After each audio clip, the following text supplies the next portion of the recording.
సరే పత్తి అయిపోయింది, నూనె అయింది, అన్నీ బాగానే ఉన్నాయి. మరి ఆకలి దెబ్బలు ఎలా చూస్తాయి? ఎవరైనా ప్రతిని తింటారా?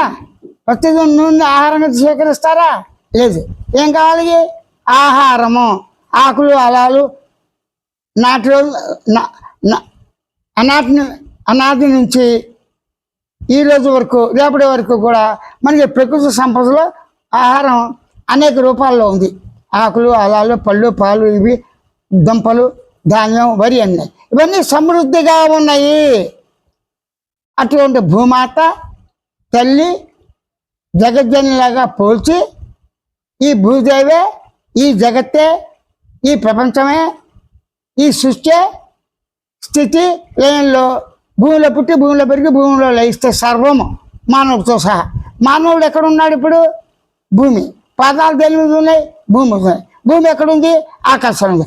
ఆకాశంలో ఇటువంటి భూమిలో అండపిండ బ్రహ్మాండంతో విశ్వప్రకృతి గెలాక్సీలు పాలపుంతలు నక్షత్రాలు కోటాను కోట్లు అన్నీ ఎక్కడున్నాయి? ఆకాశంలో. ఆకాశం ఎక్కడుంది? నేను ఉంటేనే. నేను శబ్దంతో ఆకాశం వస్తాను. నేను శబ్దం లేనప్పుడు ఆకాశం ఎక్కడుంది? అనుభవంలో నేను శబ్దం లేదు, నిద్రలో భావం లేదు, శబ్దం లేదు, భావం లేదు, నేను లేదు, గమనించి గుర్తించి తెలిసిన లక్ష్యం నేను అనుకోవటం లేదు. మరి నిద్రలో ఆకాశం పోల్చలేదు కదా. కానీ ఆ నిద్రలోంచే అవ్యక్తంగా ఉన్న నిద్రలోంచే ఎరుక లక్షణం ఉండు చేతనే, అంటే సాక్షి చైతన్యం ఉండు చేతనే నిద్రావస్థ అనుభవించబడుతుంది.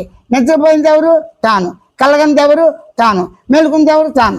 ఈ మూడిట్లో జాగ్రత్త స్వప్న నిద్రావస్థ 3 నెలలు ఉన్నాయా? 3 స్థానాలు ఉన్నాయా? ముగ్గురు వేరే ఒకట? ముగ్గురు వేరే అయితే నిద్రపోయిన నేనికి కల విషయం ఎలా తెలుస్తుంది?